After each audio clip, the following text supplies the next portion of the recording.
$237, that is what sits in your checking account the Tuesday after payday. Not because you blew it. That is just how the math works when you are 26, making $52,000 a year in a city that charges $1,800 a month just to sleep indoors.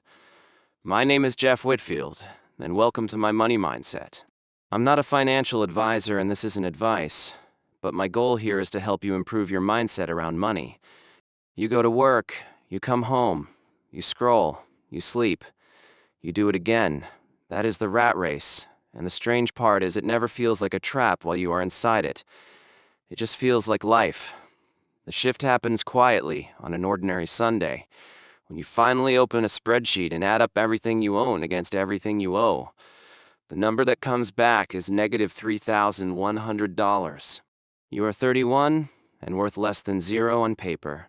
You do not panic, you just finally see clearly, so you cancel the subscriptions you forgot you had, start packing lunch, stop buying coffee on the way in. $690 a month, gone from spending, redirected the same day your paycheck lands into a savings account earning interest. You barely notice it leaving.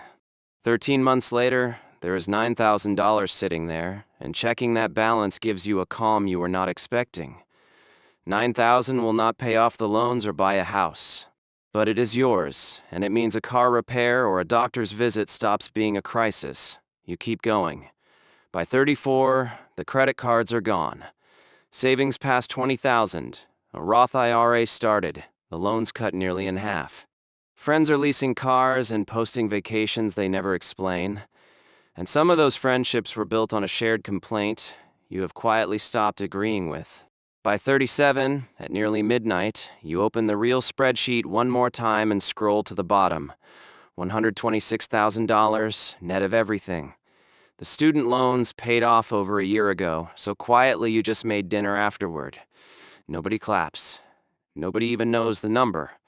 What actually changes is not the balance. At 26, losing your job would have been an emergency.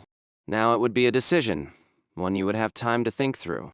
That gap between crisis and inconvenience is the whole point, and almost nobody gets the chance to widen it, because life expands to fill every raise. There were costs along the way the spreadsheet never counted. A relationship that ended partly over this because you had already chosen a number before you told her you were choosing it. By 38, sitting at a kitchen table with Good Morning Light, you have crossed $170,000 in assets.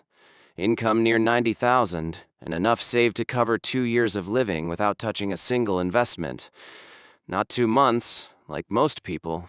2 years, built with no mentor and no one watching.